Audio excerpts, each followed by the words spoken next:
Hello. Today's reading is from The Language of Letting Go Journal by Melody Beattie. And here it goes. It's from October 26th. I know better than to not trust God, but sometimes I forget that. When we are in the midst of an experience, it's easy to forget that there is a plan. Sometimes all we can see is today. If we were to watch only 2 minutes of the middle of a television program, it would make little sense. It would be a disconnected event. If we were to watch a weaver sewing a tapestry for only a few moments and focused on only a small piece of the work, it would not look beautiful. It would look like a few peculiar threads randomly placed. How often we use the same limited perspective to look at our life, especially when we're going through a difficult time. We can learn to have perspective when we are going through confusing, difficult learning times, when we are being pelted by events that make us feel, think, and question. We are in the midst of learning something important. We can trust that something valuable is being worked out in us, even when things are difficult, even when we cannot get our bearings. Insight and clarity do not come until we have mastered our lesson. Faith is like a muscle. It must be exercised to grow strong.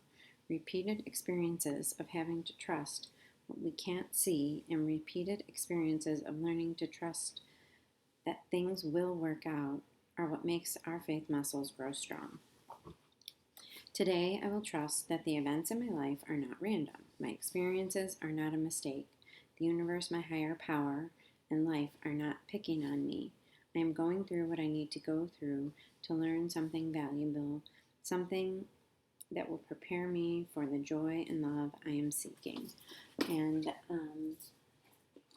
isn't that how it always is? And it doesn't really feel like that. And I loved the analogy of the weaver and watching the weaver and how that can be you look at it and you're like, what the heck? It's kind of like that. Like if you just look at one section, you're like, how does this go? Those don't go together.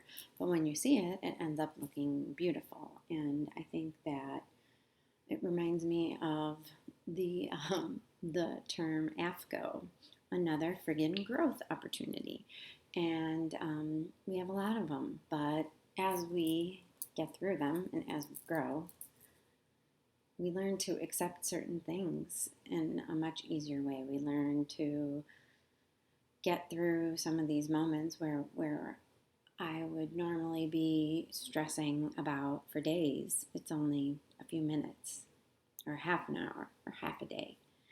And we have these tools and we can trust that the bigger picture is better than I could have imagined, because it always is. It always is.